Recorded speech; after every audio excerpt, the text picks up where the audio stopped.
All right, we're live. Thank y'all for tuning on on YouTube to your journey. And this is well, it's not your journey anymore. It is my podcast though. But thank you for tuning in to Andrew Love. And I'm here to talk to a guy in Africa, Onuora, if I pronounce his name correctly. He go tell a lot about the history of slavery and a little bit about the Dahomey tribe, the truth about it all. Unfortunately, you know how how in America black people been whitewashed and lies, deception when it comes to history. I would like to fabricate things and make things sound not as bad, just to appease the black people. And this guy right here, he's very well rounded, and he since he's in Africa, he know the difference between uh he know a lot about the history of slave in Africa and the history of slave in America and the differences and a lot of truth stuff that a lot of people don't get in your public schools unless you do research made from library or social media sites. No, well, I ain't gonna say social media sites. More like library or somewhere like that, or look up other resources to get truth, unlike what they feeding us in the mainstream America and everywhere else. And so, without further notice, if I pronounce your name right, you can repronounce it, Aurora. Aurora, tell a little bit about yourself, what you got going on. Hey, because I'm gonna share all your links. I know you do films and stuff, so tell the public about yourself and why you do what you do. Now, I think it's very important to give people a little brief background about yourself. Okay, first of all, let me say thank you for having me on your show. Good evening to everybody who's watching. My name is Onuora Abuah. I'm a filmmaker from, I'm half Nigerian and half Rwandese, Rwanda and Nigeria. I was born in Kenya. I grew up in Congo, Brazzaville. I grew up in Benin, grew up in Togo, grew up in Nigeria, grew up in various parts of Africa. My family used to travel a lot. So I grew up seeing Africa from a very, very different point of view. As I grew up, I became a filmmaker. First of all, I became an actor and then got into filmmaking because I wasn't seeing any roles for people like, when I say black myself, I'm not even speaking specifically as a black man. I'm speaking specifically as an African person. We oftentimes when films and documentaries are made about Africa, we're the last people to know about it, last people to be involved.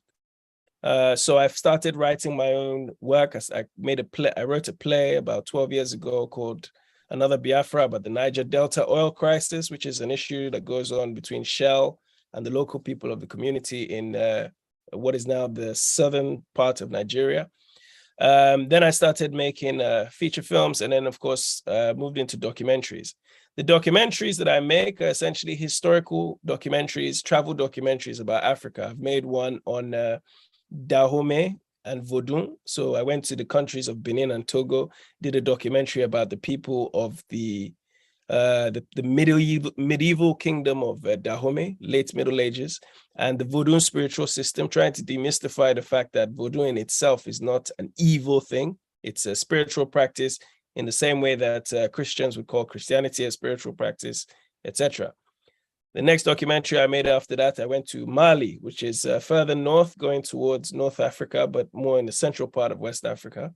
I did a documentary where I traveled from one part of Mali all the way to the ancient city of Timbuktu, which for those of you who know anything about Timbuktu, it's an ancient city of learning where at one point was responsible for the majority of books that were being made in the world. It was a place which really up until the late 1900s was regarded as a magical place, and everybody in Europe, everybody in Asia wanted to come to this particular place.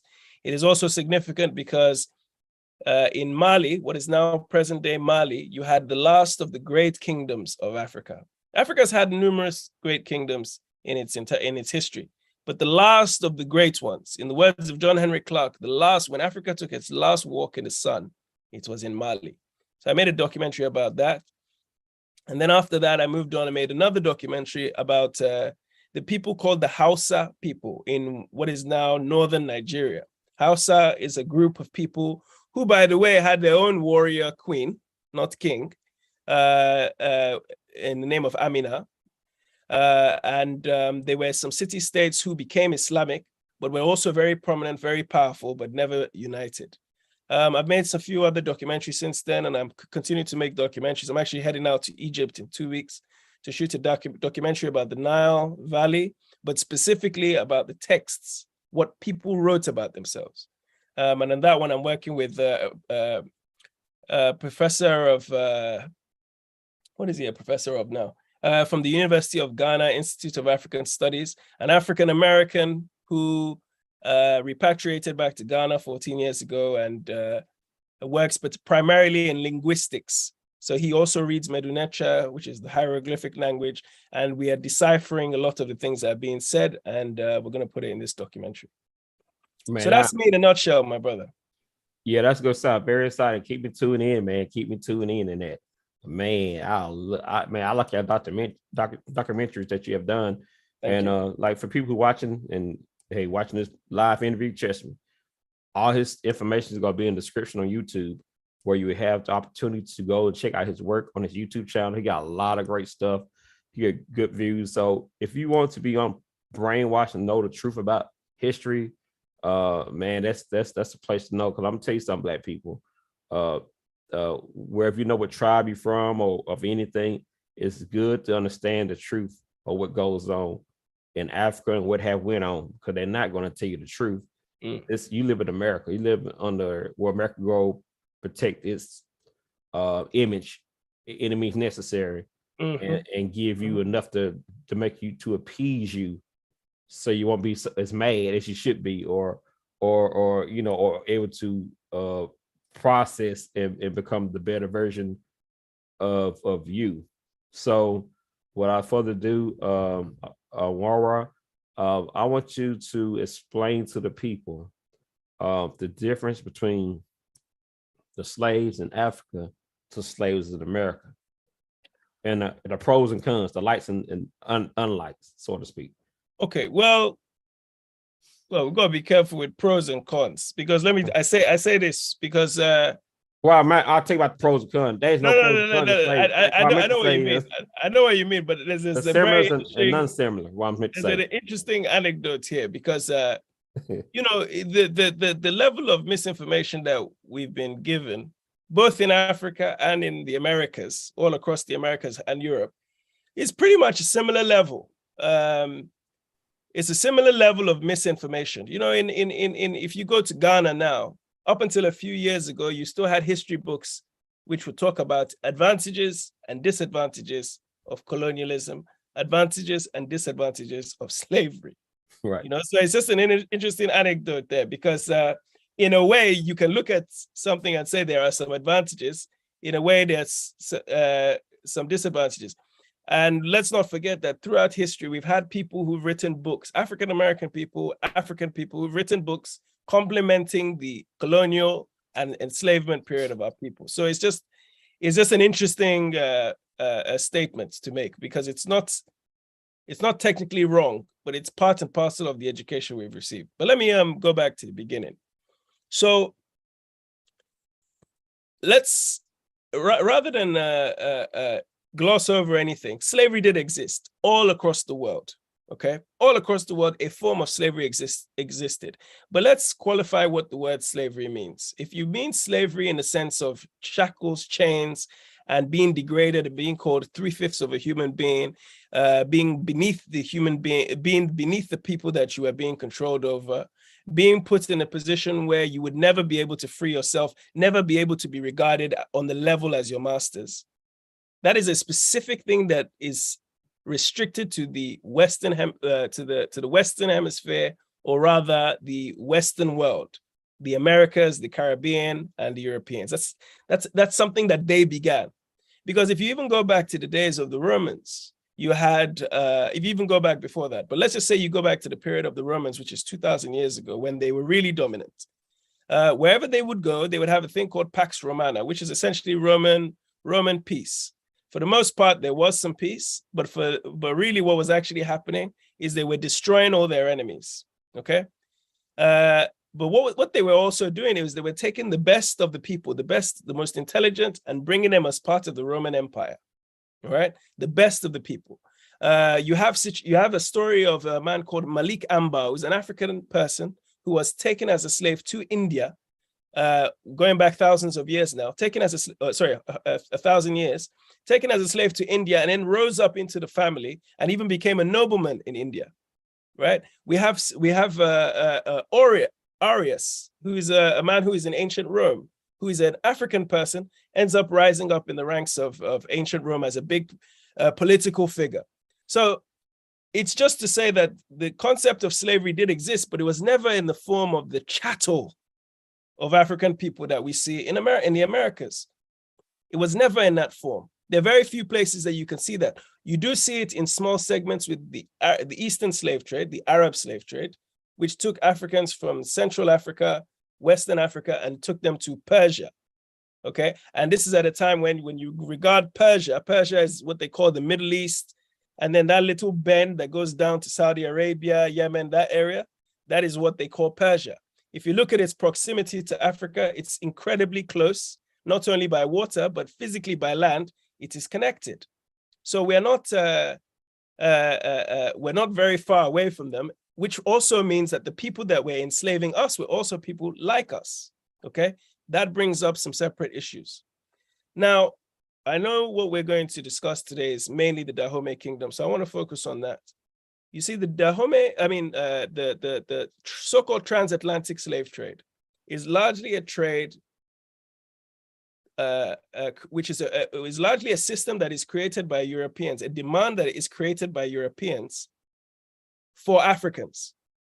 If there was no demand for Europeans for Africans, there would be no transatlantic slave trade. And I want to explain this part in a little bit more detail. You see, at the time, let's go to the period of the year 1492, one of the most crucial years in the history of the world. Because for 700, maybe 800 years prior to that, in what is now called Spain, Portugal, and the southern parts of France, and even parts of Western Europe, Europe had been overrun and controlled by dark-skinned people, largely Black people of Islamic origin, called the Moors. This is what they call the Renaissance period of Europe.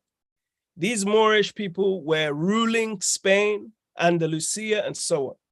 By 1492, after nearly 1,000 years of them bringing civilization to Spain, bringing civilization to Portugal, bringing civilization to Italy, bringing civilizations to southern part of France and other places too, they finally lost their final stronghold.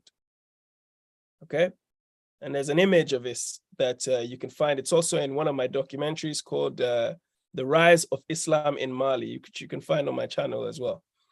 There's an image, a painting showing the final, the giving of the key by the last Black man to rule Spain. But in this same year, 1492, that they lose, Christopher Columbus sails to the New World, his first voyage.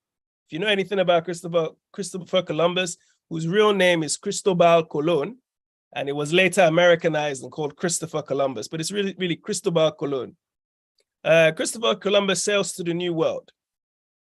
So he's gone in the same year from being a colonized man to a colonizer. And that is a very crucial bit of information to understand. These people have grown up being educated by the Moors. You can see evidence of this with things like the word algebra. Algebra is an Arabic word. These Moors, these Black people, largely, and they're not all Black, by the way. Some of them are from what you call an Arab person, which is also kind of a misnomer because there's no racial type of an Arab. They're different types. But anyway, these Black people had brought in things like the bath system, the concept of baths, air conditioning into Spain. We're talking about the period from the 700s all the way to the late 1400s. They had brought all sorts of infrastructure into Spain. You look at the artwork, you look at the archaeology, the architecture of Spain and Portugal today. This was brought in by the Moors, and that is one thing which even now they have completely tried to whitewash. They don't talk about it, but it's there. The evidence is there. Christopher Columbus goes to the New World. What is the first thing that he says in his own diary regarding how he learned how to sail to the New World? Because Christopher Columbus is a con artist. And if you read Ivan van Sertima's They Came Before Columbus, he kind of puts everything in detail. But also, if you read Christopher Columbus's own diaries, whichever version you can find, you'll see what he writes. He said, "As man and boy, I sailed up and down the Guinea coast." What they mean by Guinea coast is the west coast of Africa. If you look at where Portugal is in terms of proximity, there is a current that takes you around the western part of Africa. It's a current that lands you on the part where you would call, I guess you would call it Senegal, Sierra Leone, that part, that far western part of West Africa. He said, "As man and boy, I sailed up and down the Guinea coast." Of course he did, because African people were the first people to start sailing, but not only that, were the people who started sailing to the New World. So their information is where Christopher Columbus understood sailing. In fact, the Portuguese only became mariners because the African Moors were bringing the information and started schools. Well, they didn't actually start, but they gave the information to start schools of navigation in Portugal. Then that went to the British, and that's how all these people eventually became good naval people. But I digress. So Christopher Columbus learns his information about sailing to Africa, also sails to the New World, because there is a current that takes you from the coast of West Africa into the Gulf of Mexico. That is to say, a current that takes you from what would be Cape Verde Islands, Canary Islands in West Africa, that part of I wish I had a map, take you right into the Gulf of Mexico. So take you into where you see Cuba, Jamaica, those islands, and then into New Orleans eventually. That's what they call the Gulf of Mexico. So this is a current which even hundreds of years later, people have proven that not only is this current a fact, it's not even worth arguing about. It's a fact. You put yourself in a canoe boat with no engine, and you will eventually reach the Gulf of Mexico from the west coast of Africa. But that's not important. So he sails to the New World. He thinks he's going to, well, the argument is he's going to India. He ends up in an island called Haiti, Dominican Republic, Haiti, what later became called Hispaniola. He arrives there and sees Black people trading in gold-tipped metal spears. In other words, he sees black-skinned people like the people that came from Africa, who he's very familiar with because he's been going to Africa since he was a boy. He sees them trading in gold-tipped metal spears. Even the languages that they are using, the words that they are saying are very similar to words that are being spoken in Africa. They go and have some of these gold-tipped metal spears tested, and they trace them back to the region of Mali and Ghana. Now, let me just give you a little bit of backstory as to why that is. Ghana, the Republic of Ghana today, was formerly called the Gold Coast. It was called the Gold Coast because the British knew that there was a good deposit of gold in Ghana. If you go back to the medieval empires of Ouagadougou, called Ghana as well, Mali and Songhai, they were known for their gold. So it is not in fact, there was a gold rush in the Middle Ages of Arab men coming from the Far East, not the Far East, from the Middle East over to find the gold that was in this part of Africa. So these are things which are very common, especially in the old world. So Christopher Columbus sees this gold. He hears the languages that's being spoken. He even, on one occasion, tells his sailors, almost threatens them, not to say that they didn't show up in India. And this is possibly where we get the term West Indies from, because it's nothing to do with India, okay? But we call it the West Indies. He also said, I think, Haiti, he called Haiti a continent.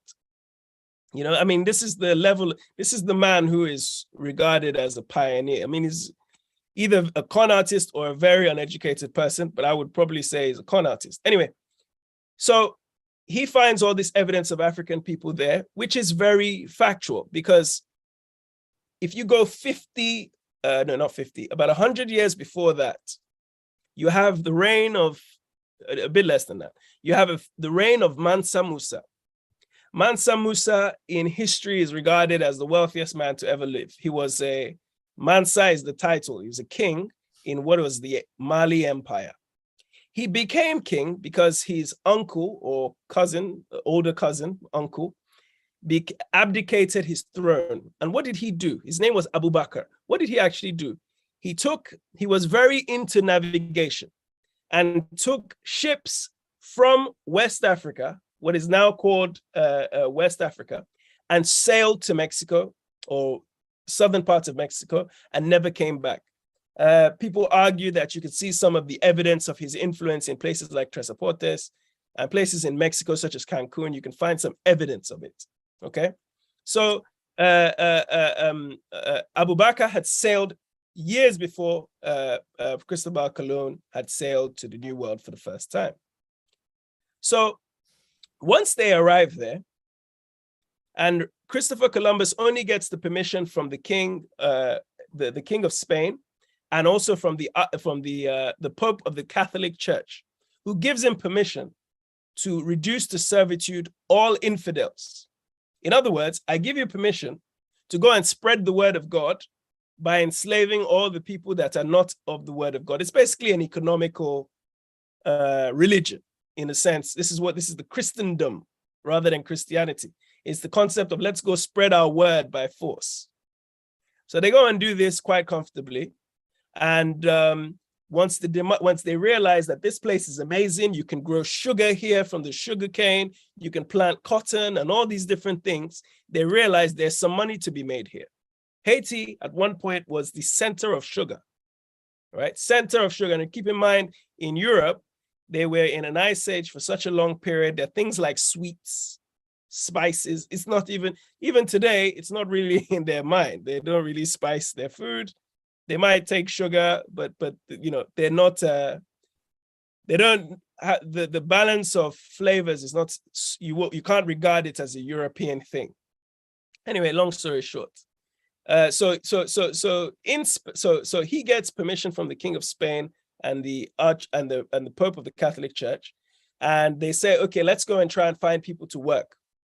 In Haiti, they use the locals. It's actually the reason why, if you go to Haiti today, there are very few, if none, if any, sorry, local or indigenous people to that part of the world. They're just Black people brought over as enslaved people. So they pretty much wiped out the population. They also wiped out the population in North America, as you know as well, a lot of the population. They do it in many places. So they wiped out the population by trying to get them to work. In Europe, as people started acquiring territories in the Caribbean and in North America, they start to bring over the poor working class. Now, it's also important to understand, if you want to understand slavery, you have to understand the class system that existed in Europe up until that point. The class system that existed in Europe was one which you had the aristocracy on top, essentially the landowners or landlords, and the workers that worked on the land. This is not, the urbanized cities were not really a thing. They were just landowners and people who worked the land and paid tax to the, whatever it be, the lord of the manor or the duke and so on. And this is really a legacy of the different invasions that happened in places in Europe. You had the Normans, the French people that invaded Britain, and they brought a divide within themselves. The French aristocracy, the legacy of Queen Elizabeth, by the way, her ancestors, they brought that whole legacy in the first place. So these people, so many people were fleeing. Many people were actually fleeing the oppression of Britain and European aristocracy, right? And so some of them came to the Americas, but also some of them were dragged to the Americas as slave workers. They used the Irish, who they hated, the Scottish, they used the working class, and they were not as strong, but certainly in North America, they brought a few over. In fact, that's where you get the concept of white trash. What you call white trash, you're a low-class white person because you're a legacy of the working class of Britain. And so this is where we get some of these terminologies. So they tried slavery with everybody, the locals, indigenous, and with their own people.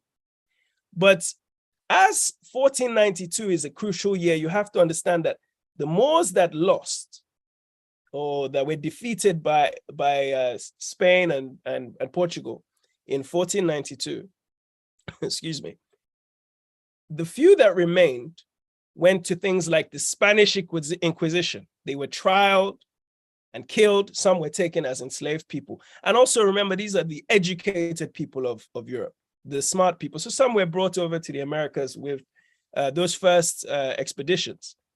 So they started to see that Black people physically had a resilience and an intelligence that they could use to work this land. And as time went on, these Portuguese people started to see that this was very lucrative. So they went back to the west coast of Africa, and they saw that, again, the west coast of Africa is something which, until you go there, you can't really understand it. You see, Africa is a continent primarily. Please, I hope I'm not waffling. If you wanted to ask me questions, by the way. No, keep going. Okay. I do have some question and answers, but I'm gonna get to the point. I'm gonna try to you to clarify how everything becomes so white and gets Black in those places where Black people used to rule. Yeah, you know what I'm saying? Because I know you'll get to the point, you know, like I'll get there. I'm trying to lay the foundation so that go ahead. What's happening across the world. We got plenty of time. Go ahead. Okay, no problem. So Cristobal Colon goes back, well, not just him, but Amerigo Vespucci, the different people are going to these places. And largely going back and starting to establish forts along the coast, the Portuguese mainly. The Dutch are doing it too, the Danes are doing it, the Norwegians are doing it, everybody's doing it. The British aren't really getting into it. And it's not until the British get into it that a big deal happens, okay? Like it goes to another level. So they're doing this and they're establishing forts. Now, it's also important to understand that there was also an enslavement going to the eastern part. Like I mentioned before, it was going from the regions that north of the coast, so Mali, Senegal, Chad, that area, going across to the Far East, Tanzania, and then taking over boats. This is also the period of Islamic invasion. Islam is now a prominent thing. And so there's an Arabic Islamic slave trade, which the Portuguese are also involved in, okay? They're also involved in. Now, the British people eventually get involved in the war themselves. I'll get to that probably in the next part. But I want to explain to you how slavery was working in the African system up until it became the transatlantic slave system. Again, indentured servitude, as I've mentioned before, happened all over the world. People captured, taken as slaves, some taken to fill quotas, some simply because they were captured in battle. Not necessarily taken because we need you to go and work in the cotton fields, not necessarily. That is something that, of course, came largely with the transatlantic slave trade. But in this part of the world, we had a situation where African people didn't have prisons. The concept of prisons, putting someone in a dungeon, is a European thing. Taking somebody and putting them far away, sending them into exile. This is something that we just didn't do. So when different kingdoms would battle each other, when different regions would battle each other, the person that lost the war, sometimes the leader would be beheaded, which happened in order to stop an uprising. Sometimes the people will be taken in as enslaved people, but they were never degraded in the sense that you see in the Americas. They were used, sometimes they could marry into the family, sometimes they could rise up. In fact, if you look at the Hausa kingdoms, for instance, they would always, and this is why it's very important to understand who's writing the book. They would say that sometimes kings had slaves as his bodyguard, okay? So-called slaves as their bodyguards. So it's not to say that they were just, people were never made to feel like they were less than human. So that was what was going on. And really that was what was going on elsewhere. But the Europeans were already practicing a system of, I am above my working class. So they were already practicing a similar system to chattel slavery. So when slavery went to the next level and everybody started getting involved in it, they started to see that, oh my God, these people, once they are around our land, our controlled land, we could do whatever we want with them. And this is where indentured slavery became chattel slavery. Okay, so those are the primary differences between the two enslavements that were going on in the western part of the world, or rather in the Americas versus in Africa. And I hope I covered as much as I could. You did.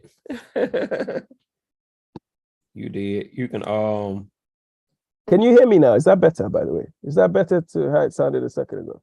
Yeah, you sound good. Okay. Either way to go, yeah, you a lot louder though, but you sound fine the first time. Okay, I'm a lot louder now, yeah? Yes. Okay. You don't have to be that. They cut down just a little bit. Okay, excellent. Yeah. Yeah, you ain't have to. Yeah, you ain't have to be that loud. You good. Okay, now, you can.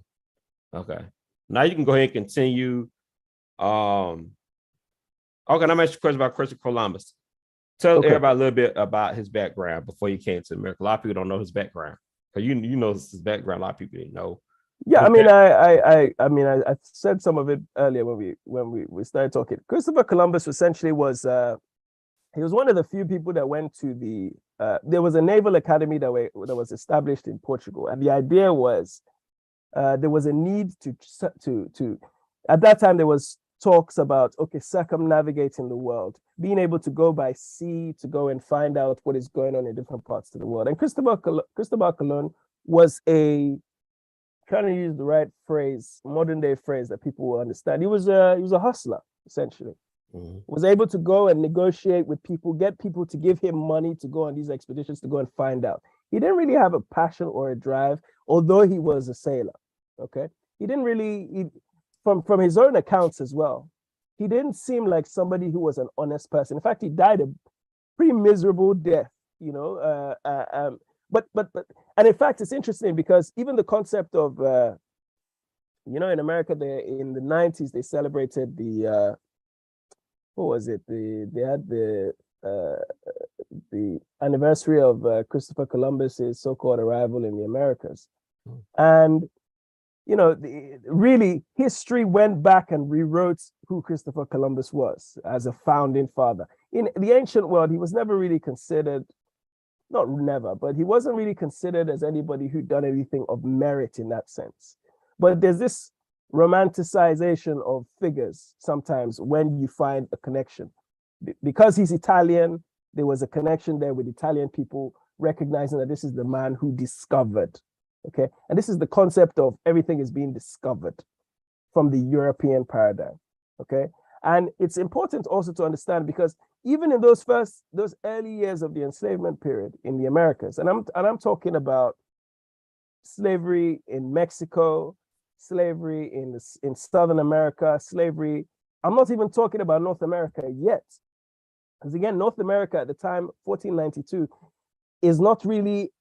There's not enough of a stronghold by any of the European powers in what is now called North America. It's largely indigenous, but certainly the Portuguese had started going into Brazil. In fact, at one point, Portugal had two kingdoms, one in Brazil, one in Portugal. In Mexico, there were small enclaves that were being held by the Spanish-speaking people, and you even had rebellions there. You had the Gaspayanga rebellion. Gaspayanga was an enslaved African, one of those first few Africans that was taken, and had his own slave rebellion, and had an empire that, not an empire, ended up freeing him and his people and ruling for a very long period in the part of Mexico. You had a similar thing happened oh my God, sorry, it's quite late where I am, so I'm trying to remember too much.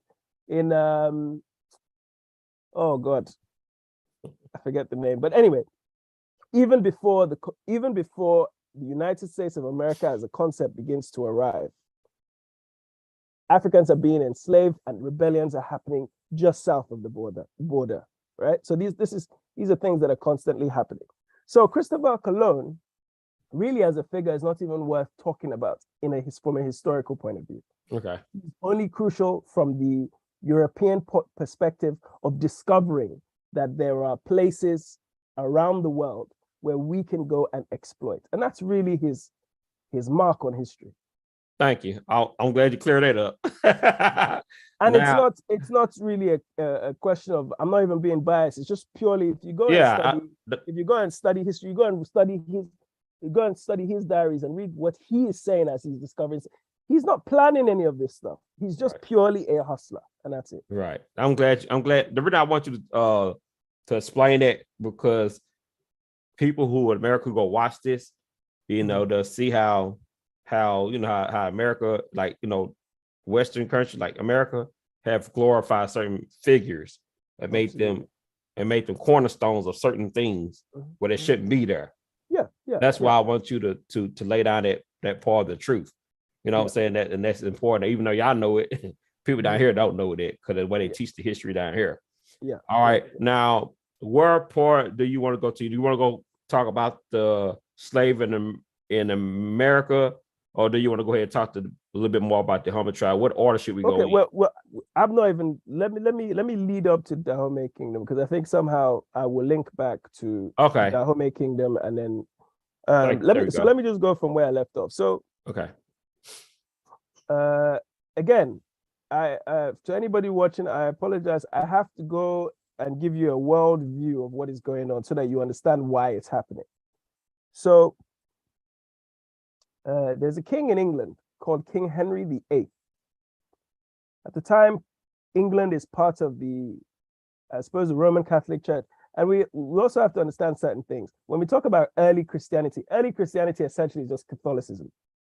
It's not until Martin Luther goes and starts posting things on the walls of the Roman Catholic Church, showing all the corruption, that you start to see what you call Protestantism. So if he hadn't done that, even the concept of being a Baptist or Methodist wouldn't be there, right? You would just be a Catholic, because that was the only form of Catholicism. Anyway, Henry VIII has had numerous wives and keeps divorcing them. He eventually wants to divorce his latest wife and goes to plead with the Roman Catholic Pope. And he says to him, no, you can't do it. So what does he do? He decides to form his own church, which is the Church of England. Okay, Church of England is really where we start to see, when you talk about the King James version of the Bible, King James is the nephew of Henry VIII. So we're talking about the man who essentially started everything that we consider blackness. When we talk about church, when we talk about God and all these things, you have to see where all these things eventually come from. So he eventually creates the Church of England, and he divorces himself from it, but he doesn't get into the slave trade. If you think about where Britain is in comparison to Africa, it might as well be the moon and Earth. It might as well be that far, right? Or the sun and Earth, whatever galaxy, whatever planet is further away from us, or whatever. So he decides that we are going to divorce. He eventually divorces his wife, becomes Church of England. Now he has a daughter called Elizabeth I, a savage woman, a brutal woman in every sense of the word. There is talk about how she used to murder her lovers and so on. They call this the Golden Age, the Elizabeth the Golden Age. She's the woman who just passed away, Queen Elizabeth II, is named after. So, when you talk about legacy, in a name, from the English point of view, they might, she's been named after a great woman. But to us African people, she's named after one of the most evil people. Because Elizabeth I at first didn't want to get into slave trade. But her sailors are going around and seeing how much the Portuguese are making, how much the French are making. They've got lands in France. They're doing all this sugar. They're getting all this sugar. They're bringing all these enslaved people from Africa, making them work the land, making them, the production is tenfold. So she says, okay, let's go find out. Now, even before this happens, Elizabeth I has heard about Songhai. Songhai is that kingdom that exists in West Africa, the last great kingdom that we had, and actually collaborates. There's evidence, certainly according to John Henry Clark's work, there's evidence that there is a letter that she wrote to the Sultan of Morocco, basically giving him a support along with some Spanish troops, mercenaries, to go over and destroy the Songhai Empire, which eventually happens. So she's aware with what's going on around the world, but they're not thinking in racial terms until they see how much money she can make. So she sends she sends Captain Hawkins, uses her own personal ship, the good ship Jesus. That's what the ship is called. And they go across the West African coastline. They start to see how this business is being run. But it's being done by the Portuguese, who again, in 1 year, went from being colonized people to colonizers. So they're seeing how these people are making money. They're seeing how they're doing deals with the locals. They're seeing what's going on in the Caribbean. And she just says, you know what? We will get into it. This is where you start to see the Lehman's Brothers, all these Lloyds of London, all these insurance companies and investment banks, and all these companies which have a legacy even in more recent times. They were established off the back of the enslavement of African people, because this is when the concept of speculation over human beings starts. Speculation, stock market. Okay, we think FTSE is going to rise 1%. The concept of this came with human beings, African human beings, under the reign of Queen Elizabeth I. So she made it a formalized business. Ships were going across the West African coast. They were buying up the lands, buying up the forts that the Portuguese had established, Elmina, Cape Coast. As you come down, even going down to Badagry, they were buying them up, them and the French, of course, and there's competition, right? So they go, they kick the Portuguese, pretty much kick the Portuguese out. Portuguese end up having to go to Southern Africa, around Angola and further down, and then right round back to what is called the Swahili coast. So Tanzania, Kenya, that part. So the British start buying up all these places, buying up all these forts on the coast, start making this business super business. They start doing deals with the kingdoms that they can. They start at first doing stable deals. And I was doing a live video yesterday where I was talking about Richard Burton, not the actor, Richard Burton, the explorer, who was a British diplomat who would go and negotiate with different kingdoms in West Africa, didn't respect them, but go and negotiate with them, see what they wanted, and tell them, look, can we have your captives of war or your slaves? They're like, yeah, we have slaves, but they're not the slaves. You know, he's not thinking about chattel slavery. He's just saying, oh, these are the people that we caught in war. Look at them. They're just there. They're not in a cage. They're just walking around. And he's like, okay, we'll take them. These kings are none the wiser. And then they start realizing that these kings, in their minds, are dumb, right? Because they don't know what we're going to do with them. They don't see that we only look at them as a racial color. These kings are not they're not thinking of each other in terms of race. You can't think of each other in terms of race when you live on a continent where everyone is black. The chances of you seeing white people are unless you live on the coast. So as far as you're concerned, the world is black. So you're not thinking in racial terms.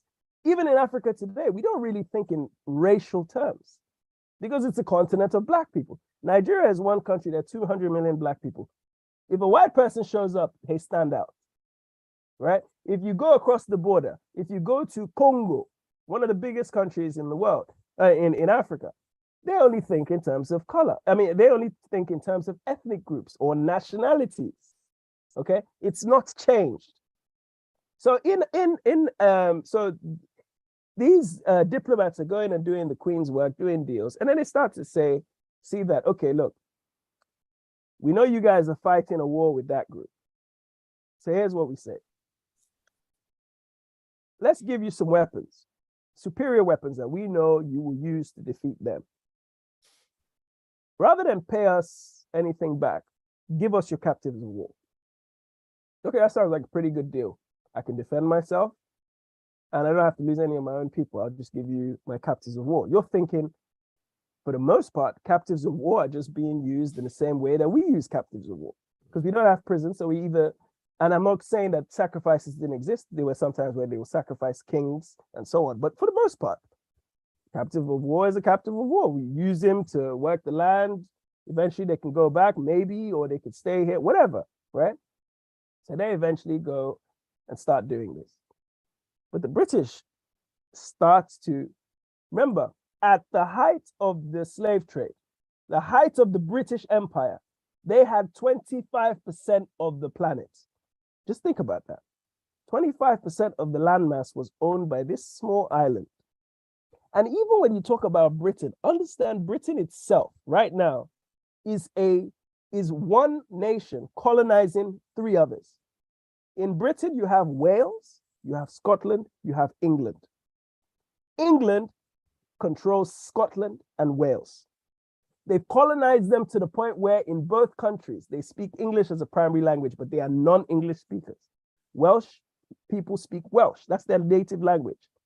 But they speak English in the same way. If you go to Nigeria, you go to various other countries in Africa, we speak English first because we were colonized by the English. They did the same thing in Ireland. All these places have their own language, their own culture.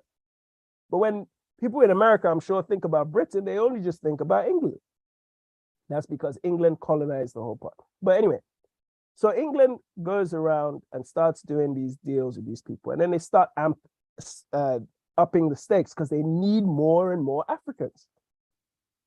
They need more and more Africans. They're acquiring land everywhere. They now start to come into the United States. They now start to get those original colonies. They now start to see that the French are in places like Louisiana. You see Florida. The Spanish are creeping up on Florida. Napoleon is in Louisiana. Napoleon is French troops are starting to control different parts. Parts of New York are owned by Dutch people, owned by this people. You know, everybody's starting to acquire little bits of land on that eastern Atlantic Ocean side, the eastern side of America. Again, because of, look at the proximity. When you follow that current from West Africa, you go to East Africa. This is not something you could easily do from Europe. You have to follow the current, which takes you to West Africa first and takes you to that part. So they need more people to work the land. So now we need to up the stakes. Now we need to offer all of them guns. So we go and tell Dahomey, we go and tell Oyo, we go and tell the king of, we go and tell the Alafin of Oyo, who is the king of Oyo. We go and tell the Oni of Ife, who is the king of Ife, who's another kingdom of Yoruba people. We go and tell the Oba of Benin, who's another big kingdom in southern parts of, or the central parts of Nigeria. We're going to start meeting all these guys along the coast, all these kingdoms, and start telling them, look, you're fighting. You guys are fighting. Get your gun. Here's some guns. Go and give us your captives of war. So they up the stakes. How we get to the Dahomey Kingdom is this. The Oyo Kingdom. In the movie, they called the king the Oba. Now, I don't believe that is the appropriate term for the king of that place. It's the Alafin. That's who the king of Oyo is. But it doesn't really matter. Oba means king in the Yoruba language. But anyway, the Oyo decide, oh my God, we can't get enough demand. We're fighting these battles and we're sacrificing our own lives. So let's go east. Or let's go west. So they go west to what is now called Dahomey, where you had scattered groups of Africans. Small groups, not kingdoms, but small groups of people. Start kidnapping people. They kidnap so many that they capture so many rather that some of these people, particularly a group called the Tofino people, decide to go and create a city on water so that they wouldn't be caught.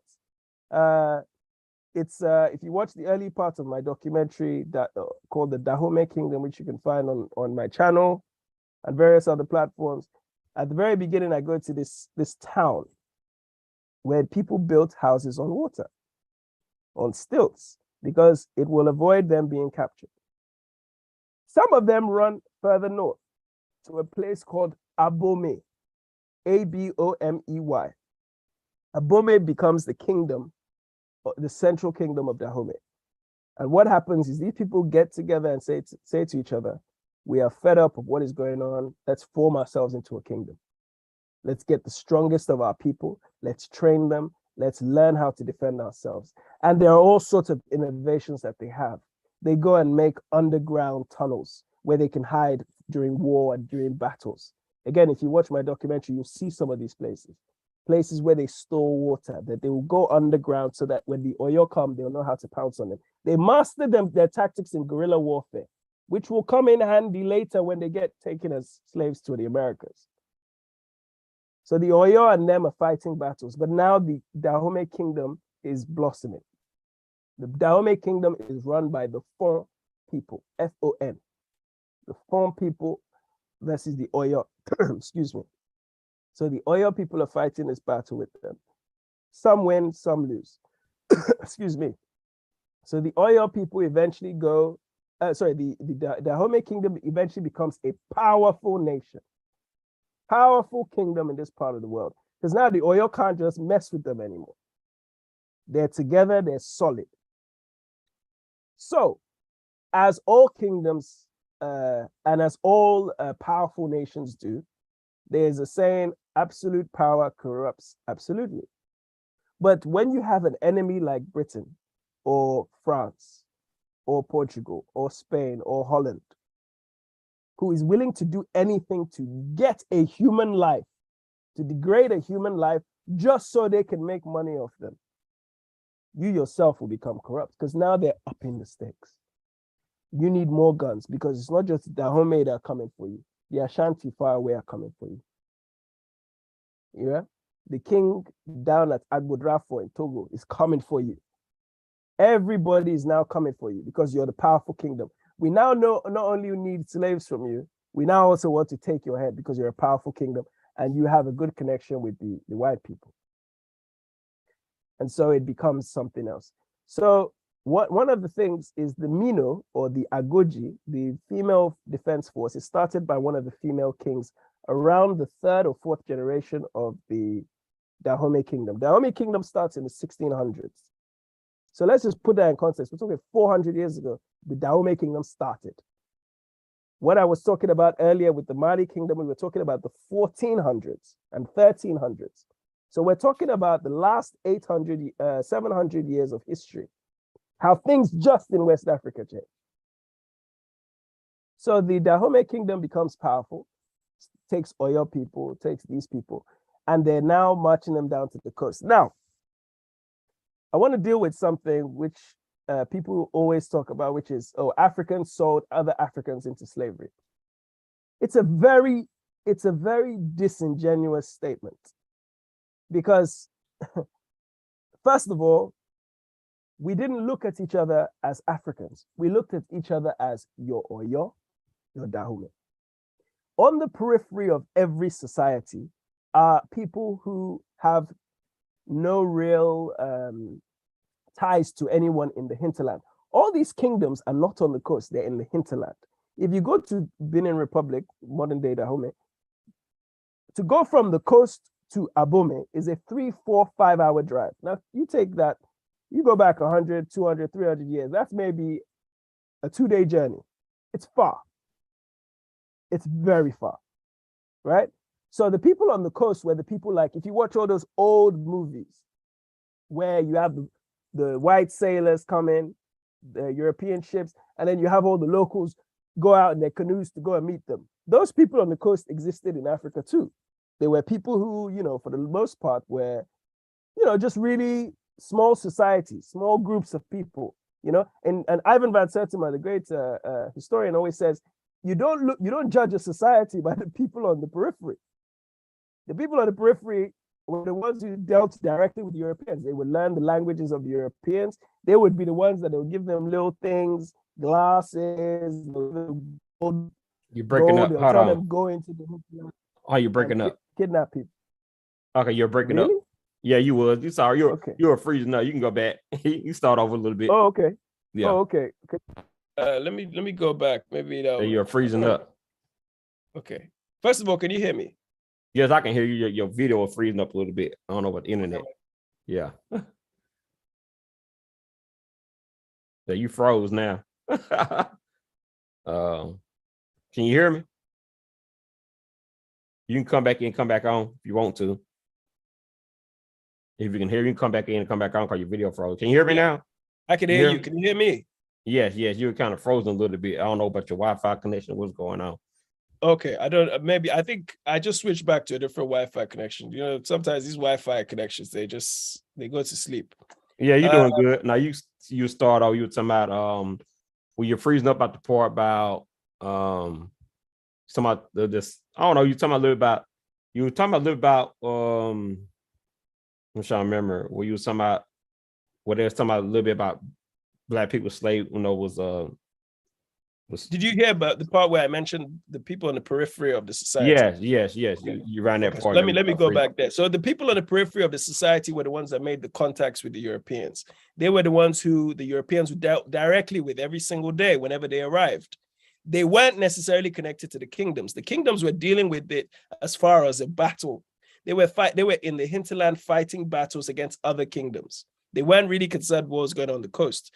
So as far as they were concerned, when they gave captives of war, they would get people on the coast to march them. And sometimes they would get people on the coast to run into the hinterland and capture farmers' children, capture farmers' wives, because these people had a quota. They needed to have a certain amount of people on these ships in order to justify to the insurance companies in Britain, France, and so on, that this is how many people we've got, to the point where, you know, they would pay taxes. I mean, this is, you know, we're talking about paying taxes on human beings.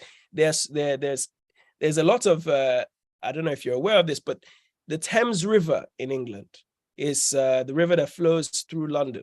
It's the river where they said as ships were coming in to dock, in order to avoid paying insurance, maybe you were supposed to bring 100 slaves and you bring 110. But now the insurance person is going to count how many people on the dock. So they would throw bodies into the River Thames, similar to how they were doing the Atlantic Ocean. They took it to a new level, because now it was all about the bottom line. Human lives didn't matter. So the people on the periphery were the ones that would go in and bring these people. And sometimes the people on the periphery would be taken too, because quite simply, if they didn't meet the quota, they'll take them. Remember, they had the superior weapons. But the kingdoms, they couldn't really penetrate. And they weren't interested in fighting a battle with these African kingdoms. They would rather let them fight themselves. Okay? So the Dahomey Kingdom becomes one of the powerful kingdoms in Africa, and really, slavery becomes their business. Quite simply because if they don't do it, somebody will take them as slaves. Simple. It's very important to understand this. Some people don't want to accept it, but that is what was happening. No one was thinking in terms of racial. As a matter of fact, when the first time African people even had the concept that, oh, they're only taking Black people, is when they were marching them down from the coast, from these kingdoms that they were captured. And they get to the coastline, and a Dahomey warrior, or even one of the women warriors from the woman king, she gets there, she said, I fought you yesterday. You're Oyo, I fought you. And so all of a sudden now they realize, they haven't brought us here to fight each other. They're going to use us in the exact same way. And this is where these concepts of modern day Pan-Africanism start. When you start talking about Pan-Africanism, you're saying, okay, what makes us the same? We're Black. This is where these concepts start to arise in this new world. There was a period in ancient Egypt where they also realized this, but that's for another conversation. So they start to realize that we're being taken as Black. And very quickly on these so-called slave ships, they recognize that even though we don't speak the same language, we might not even have the same diet. We might not even believe in the same type of God, but we know that we are Black. And that's where you see the numerous uprisings happen on the boats, numerous uprisings. And these are people who are different. Now, at this point in time, before America really becomes America, remember, America becomes itself in the late 1700s. The 1770s is when America becomes itself. Up until then, it's part of the British Crown. And really, it's only as part of the eastern coast, largely, and going down towards the south. That is what you call America. It's what you call America. America is a small part of the eastern coast. So, at this point, when African people are being transported to the New World, again, remember I said the Gulf of Mexico, they're being taken to the Caribbean. They get taken to the Caribbean, and that is essentially the market. Then American traders will be there, or British traders living in America, Spanish traders living in, say, Mexico, or your British traders in Barbados, Montserrat, all these different places will come there. Okay, we like this one. We'll take 100 of these, we'll take 50 of these. Then they'll then take them and go back. So up until that point, they would take them to places like Haiti, and they would literally sell them to the different plantation owners in Haiti, or what was then called Hispaniola, because there was no such thing as Dominican Republic in Haiti. It was just one island owned by the French. And what happened? These people, many of them from Dahomey, many of them fighters, many of them warriors, because remember, we're talking about captives of war. So these are people who are skilled in guerrilla warfare. I talked to you about the Dahomey Kingdom and how they learned how to dig holes and fight underground, guerrilla warfare. Even though they were surrounded by their enemies, who were also slaves, they said, let's come together. And the biggest example of coming together, I told you about Gaspayanga in Mexico, which happened in the 1500s. 1500s. Look at how far back. And then, of course, it culminates in the Haitian Revolution, which really ends in the early 1800s, around 1804, 1805, which is really an uprising of people who came under what they call the Vodun spiritual system, what they call voodoo. Vodun spiritual system is a spiritual system practiced by Dahomey, but it's also a euphemism for African magic, what they call animism. All these African spiritual systems came together, and there's uniformity in all of them. All of them have some uniformity. This concept of God there is a supreme God, but there are numerous versions of numerous spirits, right? Numerous spirits, same thing like you have in Christianity. All these African systems practice a similar thing. My own people, the Igbo, we have our own. The Dahomey have their own. The Yoruba speaking people's Ogun. Everybody has their own, right? Islam is the only foreign religion that really exists in Africa at this point. Other than that, everything is completely indigenous. So they come together under the Vodun spiritual system. And even before the Haitian Revolution, I mentioned this yesterday, you have people like Makindal, who are practitioners of the Vodun spiritual system, who before the war started, go around and start using spiritual African potions to poison their masters. Because in Haiti, they're using people from largely the same region of the world. That's why they came together. In fact, it's after the Haitian Revolution that they decide, from now on, when we bring them to the Caribbean, we are going to pick ones we're going to take them either directly to our colonies so that we can break them and not have this issue. We start splitting them up so that they don't speak the same language. We're going to start taking people from various different regions and putting them in different places. We're going to stop them being allowed to speak their language. And it's also important to know that slavery in the Caribbean is very different to slavery in America, United States of America. That's another thing, but we'll deal with that somewhere else. So this is when you start to see it. Now, it's interesting because the defeat of Haiti's, they say Toussaint Louverture and Jean-Jacques Dessalines, who are the two pioneers of the Haitian Revolution, descend from Dahomey. They are descendants of the Dahomey Kingdom. Keep in mind, the uprising in the Haitian Revolution was also fought by these same Mino or Agoji, these women kings, if you want to call it, which is really a horrible terminology. Again, the film The Woman King, which I haven't seen, you have to be clear that it's a title that's used for sensationalism. We live in a very, for lack of a better word, pro-feminine era. So calling a woman a king is, and really they weren't women kings. They were defendants. They were the bodyguard of the king. That's what they were. They were the bodyguard of the king. They're not, the army was still largely populated by men. Largely populated by men. In my documentary, I go to one of the commemorations of the men that fought. I mean, it's still populated by men.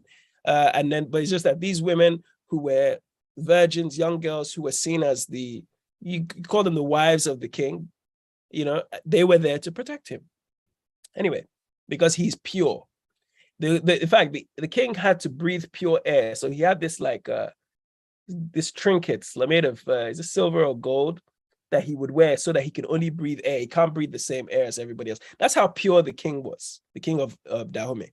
But anyway, so a Haitian revolution happens, and the defeat is so bad that these African people have come together despite all the differences they have and formed an alliance and defeated us, defeated the armies of Napoleon and so on. And so this is when you start to hear Vodou being called voodoo, black magic. This is when history starts to change. This is when, of course, there's an embargo, blockade of Haiti, which really crippled their economy till today. But also, this Haitian revolution is such a bitter pill to take. I've already mentioned Gaspar Yanga's uprising. There's Denmark Vesey's uprising. There's Process uprising, right? There are all these uprising in these small regions of America, which haven't really made up what we call the America that you see today. This is in different regions. So you're starting to see that these people are realizing this thing isn't sustainable. Let's end slavery. So the British are the first to do it. A couple of years after the ending of after the Haitian Revolution, they're like, well, let's shut this thing down. No more slavery, so-called. Right? Because they see that it's not making sense. It's not making sense. Of course, they had pressure from missionary groups. Some people's, there were books like the Book of Negro that came out. Olaudah Equiano, an enslaved man who was taken from what is now called Nigeria, who wrote a book about what the horrors of slavery. And some people cared because, again, remember, slavery wasn't seen the same way. Let me also just go back quickly to the 1500s. Elizabeth I, at the time that she was queen, Black people were in prominent roles in London society, wealthy people. She even tried to go to Parliament to petition that they get removed. And apparently the petition failed in Parliament.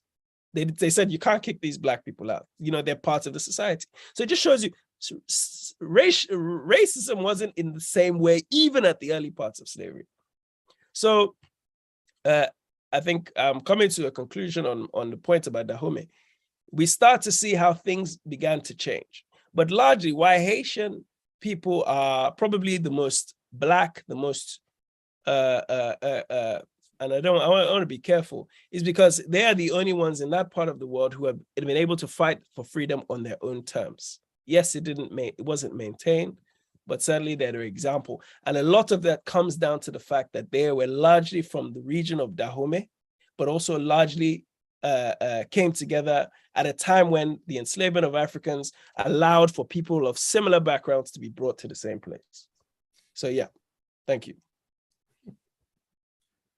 All right. Yeah. So to touch a little bit more on the Dahomey Kingdom, in your opinion, you ain't seen the movie yet. I know when you do see the movie, we will do an update on compared to the movie, compared to what really happened.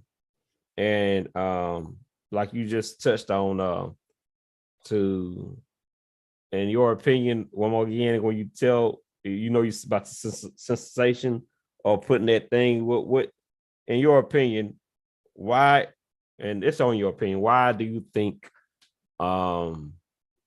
if you want to be honest, why will you think that the agenda to be for US or for that movie to be produced in America? What do you think the agenda is, if it's not accurate, to say a woman is a king and to show, and if there are bodyguards, why would they put them as leaders, basically, instead of again, it's like I said earlier, we're in a very pro-feminine society, in a sense where anything regarding women is almost exaggeratedly pushed because of some type of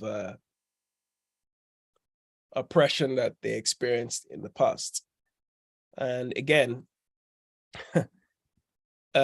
even that conversation is very different when you relate to Africa in the old world and Europe, because in Europe, it's a very different thing. In Africa, my wife is from the same place as me. In Africa, we pay a dowry for a woman. In other words, it's not to say that she's property. It's not to say that she's beneath a man. In Africa, we never had to ask the question whether a son is more important than his mother. It was never a question. We understand the complementary opposites of man and woman.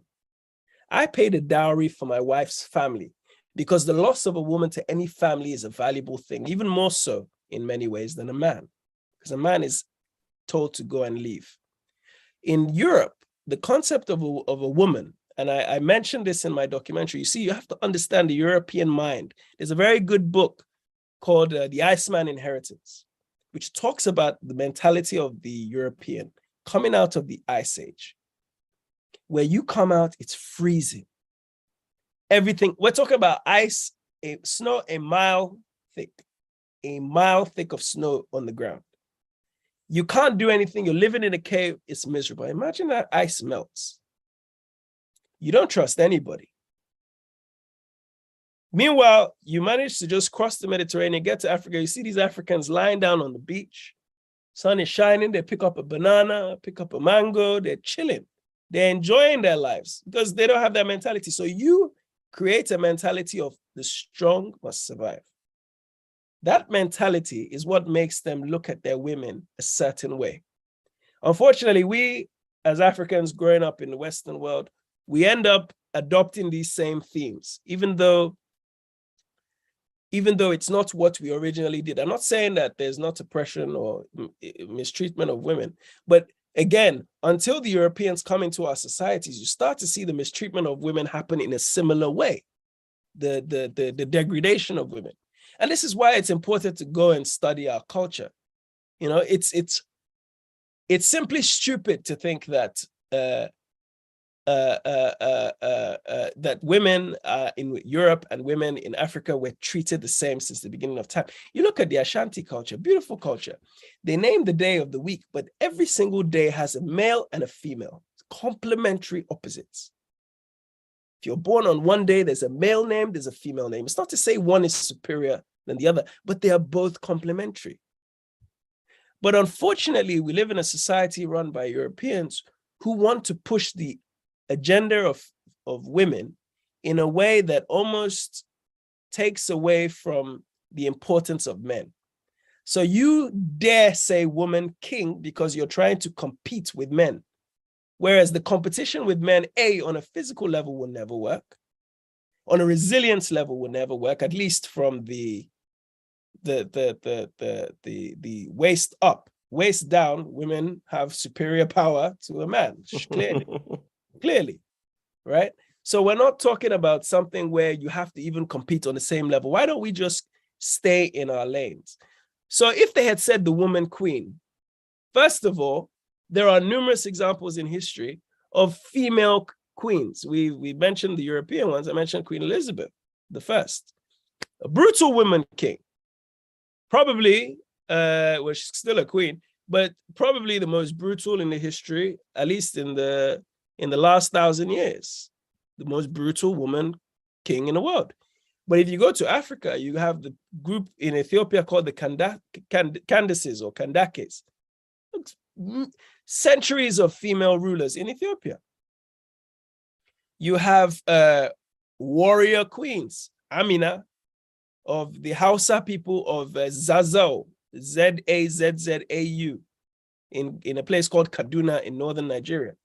You have, of course, Queen Njinga, or Nzinga, whichever you want to call it, in the region that would now be Angola. So but they would never say woman king about those women. But Hollywood, who is dedicated, or whose primary MO is designed to make films to appease a largely Western audience, you can never ever rely on them to educate you, even just from an African point of view. I have watched numerous so-called African films. I mentioned The Last King of Scotland. I mentioned Blood Diamond. I mentioned Hotel Rwanda, Cry Freedom, Steve Biko. Numerous films about African figures and African events. And not only do they not even care enough to get it right, they don't even tell you a true story. Last King of Scotland is about a fictional white man called Nicholas Garrigan. That book, I don't know if you've read the book, Last King of Scotland. First of all, it's not even accurate to the book. And the book isn't even about a real person. So, but they go and put Idi Amin in there and throw in all their stereotypes. That's a Hollywood movie. They go and make a movie like Blood Diamond about the Sierra Leonean civil war, which was largely fought over the diamond trade. What they don't show too much about it is how it affected how the European enterprise really grew. They show little bits, but they don't care about that. They're more interested in seeing a love story between Leonardo DiCaprio and what's the woman's name in the movie? I forgot the woman, the actress from Top Gun, whatever her name is. Okay. I see it in Cry Freedom, Steve Biko, about one of the most important figures in apartheid history, anti-apartheid history, but he's relegated to a supporting actor. I mean, you cannot go to Hollywood to rely on them to educate you or be accurate, because their primary job is to entertain their audience. As soon as we realize that, we won't rely on movies. I mean, I'm not that much of a fan even of Black Panther. It took me, I probably saw it a year after it came out. Not because I didn't respect the filmmakers, but it's very difficult for me to look at a movie that is being made,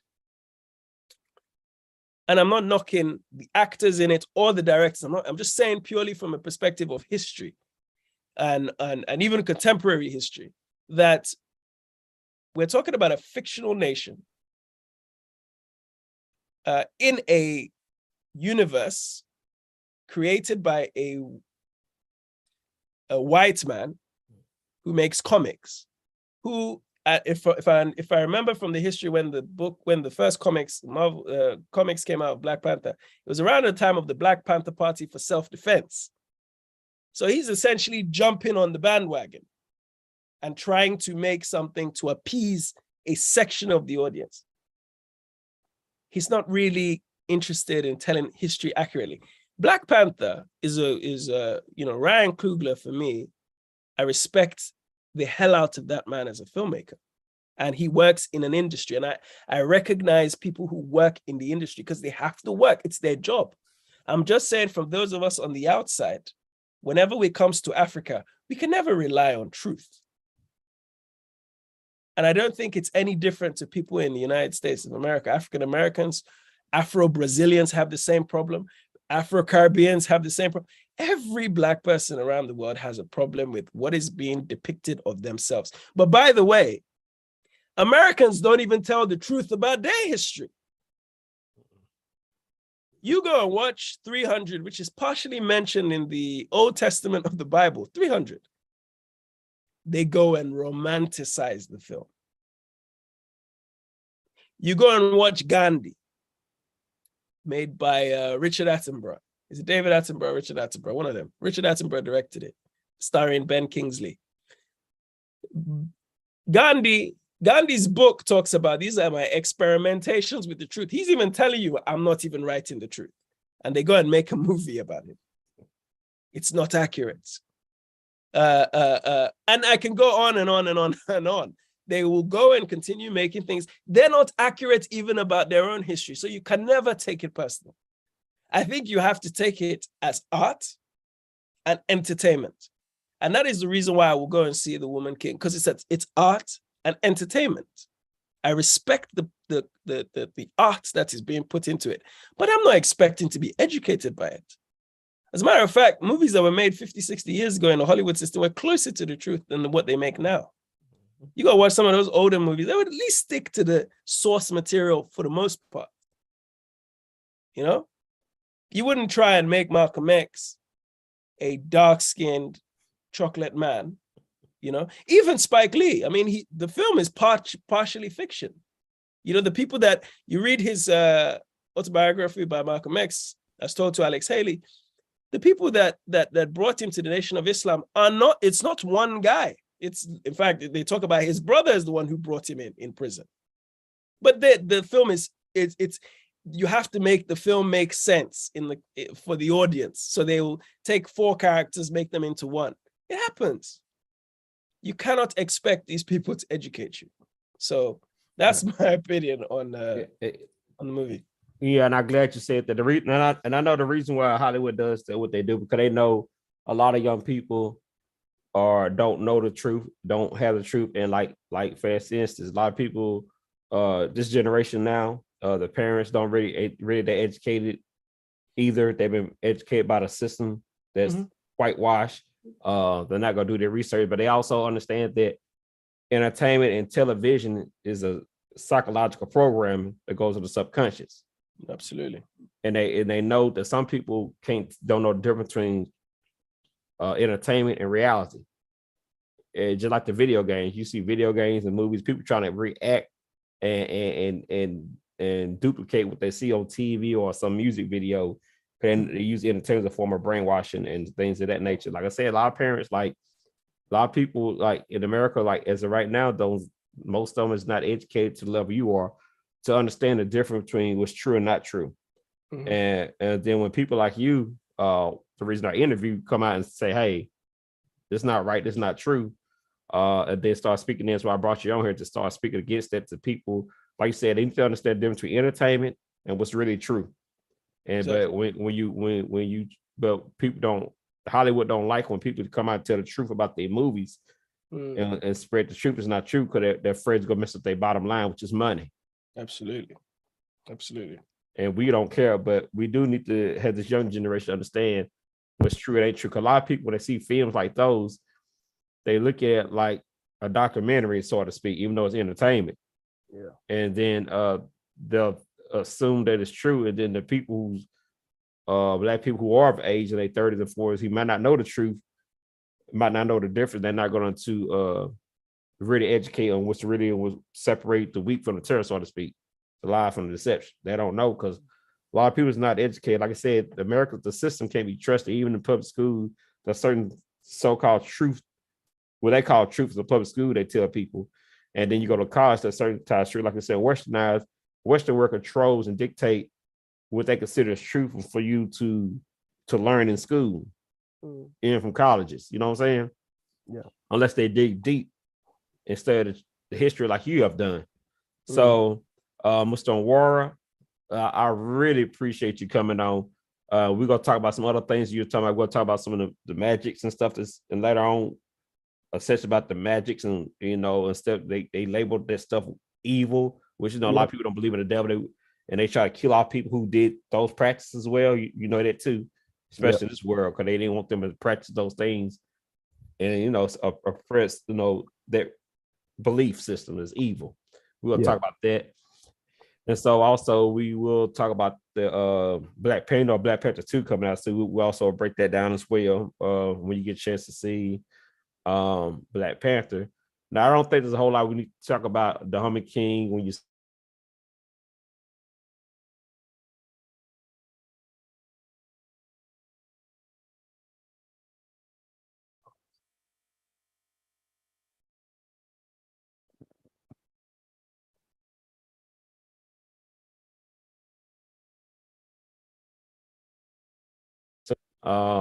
but like you said about Black Panther, I'm glad you mentioned it too. Can you hear me? You froze up. Can you hear me?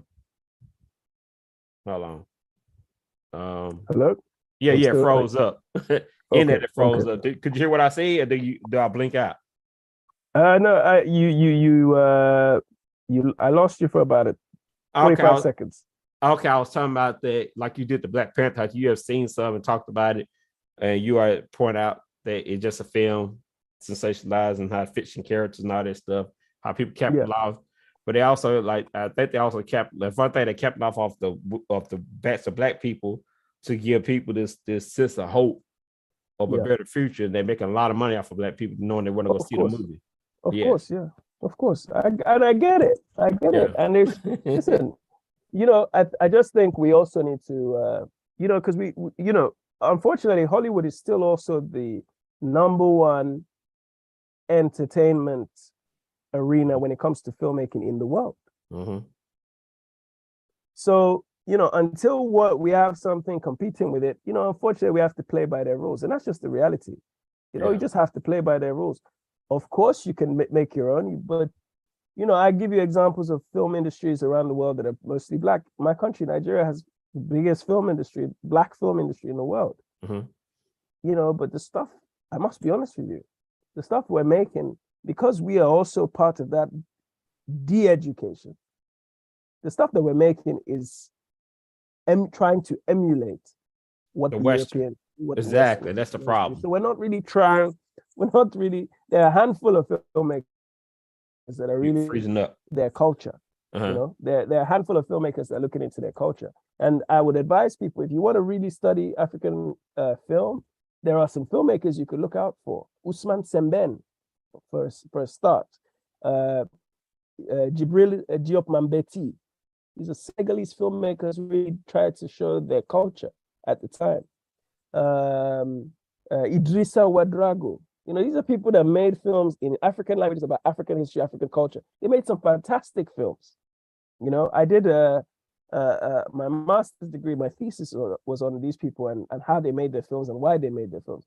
Go and look at those films if you want to learn about African culture. You want to watch historical films that are kind of fiction but based off history. Go watch some of their films. And there are many more. I mean, I can't go into how many there are, but there's several films. But Usman Semben, Jibril Diop Mambeti, Idrissa Ouedraogo, a few of them actually. But again, it's very late where I am. It's nearly 11 o'clock, so Right. I apologize. My brain is It's okay. shutting Yeah, down. cause I'm finna go let you go. We at perfect timing, man. How you pronounce the name? Onuora Abuah. Onuora.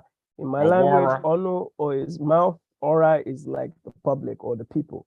So my father gave me that name. You know, we have a process of naming, as you know, it's an African American thing that you inherited too. Importance of naming. My father named me as mouth of the people, people's spokesperson. That's the name they gave me. So Onuora, if you think about it like that, Onu means mouth, Ora, people. That's a great name for you. Living up to that name too, as well. I hope so, my brother. I hope so. And I'm so, doing my best.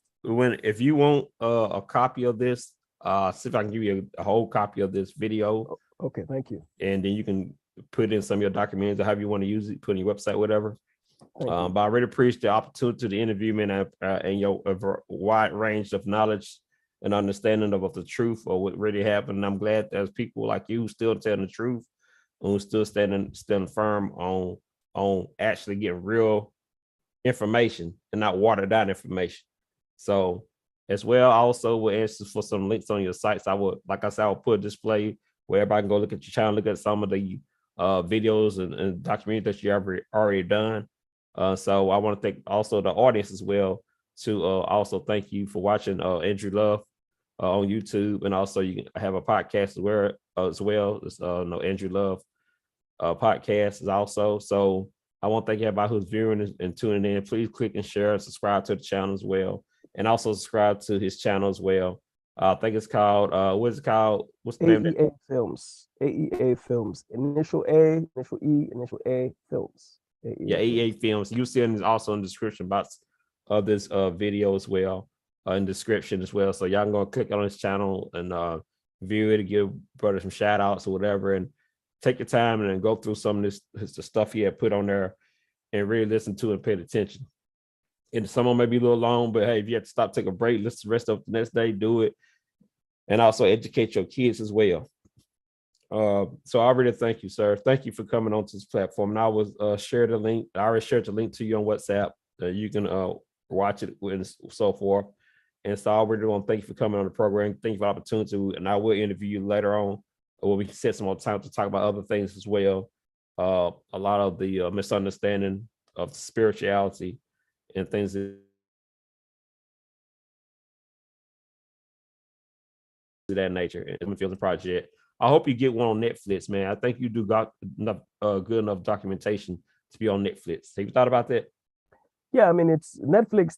They reach out to you. So the fact that they haven't means it's not for them. So we'll wait and see. Maybe in the next one. Who knows? Okay, yeah. I don't know how Netflix. I know some people actually do a film and try to pitch it to Netflix, and I think that's where you can pitch it to them, see if they're gonna take it, if they're gonna like it, because there's so many films out there. I don't know how they go about doing it. Netflix in the last 5 or 6 years has focused largely on original content. They don't really acquire that much anymore because they have a monopoly of the industry, the streaming world. So they make more originals. And that's why they're under pressure so much. I think, was it just a few weeks ago, they fired about, how many thousand staff did they fire? Because there's so much pressure. You have to get it right. So that's why they're producing TV shows every week, films every week. It's just constant. They're throwing money at it. But ultimately, I think things will level out because they're not always making the best anymore. I think they're not. So they're having to stop and focus on what can we do. And I think when the time is right, there will be there, but there was also the other platforms that are emerging too. Okay. Some of my documentaries stream on an Islamic platform based out of LA. Actually, my Islamic content. Okay. Because I have some documentaries about Islam and how it came to Africa, and so, it's you just have to take your time. I think this thing is you play the long game rather than the short one. Yeah, but you'll be out there soon. People catch on to you. Thank you. They are, so keep on doing your work. Somebody gonna catch on because people get tired of being lied to, and they're gonna look for truth. Trust me. Yeah. So thank you for tuning in. Thank y'all for watching the broadcast, and man, thank you, salute to you. Thank you for really thank you for coming on here, man. And we'll do more work, and we'll talk later. And so thank you for everyone tuning in, and also yes, thank you, and be safe, be prosperous, and keep doing what you're doing.